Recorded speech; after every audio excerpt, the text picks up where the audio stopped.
God had chosen David to be the next king of Israel. King Saul had died, and God gave his people a time of peace. David lived in a beautiful palace in the city of Jerusalem. David brought the ark of the Lord to Jerusalem and set it inside a tent he had pitched for it. One day, David was talking with Nathan the prophet. David said, "I live in a palace of nice cedar wood, but the ark of God sits inside a tent." It hardly seemed fair. Shouldn't God have a nicer house than I do? David wanted to build a temple for the ark of God. Nathan said, "God is with you.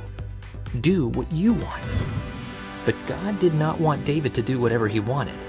God wanted David to do what God wanted. That night, God gave Nathan a message for David. This is what God told Nathan to say. "David, are you going to build a house for me to live in? I brought my people out of Egypt. I gave them leaders to guide them. The entire time I have been with them, my house has been a tent. Did I ever ask anyone to build a temple for me? You used to be a shepherd, David, but I made you a king. I helped you defeat your enemies, and my people now live peacefully in their own land. I promise you, David, that you and your descendants will be kings. When you die, one of your sons will be king. He will be a strong king, and no one will be able to take his kingdom away from him. He will build a house for me. I will love him, and I will never leave him. When your son dies, his son will be king. Someone in your family will be king forever." Nathan told David everything that God said. David went into the tabernacle.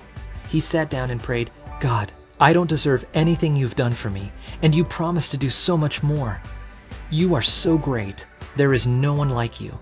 You chose the Israelites to be your own people. You rescued them from slavery in Egypt. God, please keep your promises. I know your words are always true." God promised David that future kings of Israel would come from David's family, and David's kingdom would last forever. God kept his promise by sending his son Jesus as one of David's descendants. Jesus is our king who will rule over God's people forever.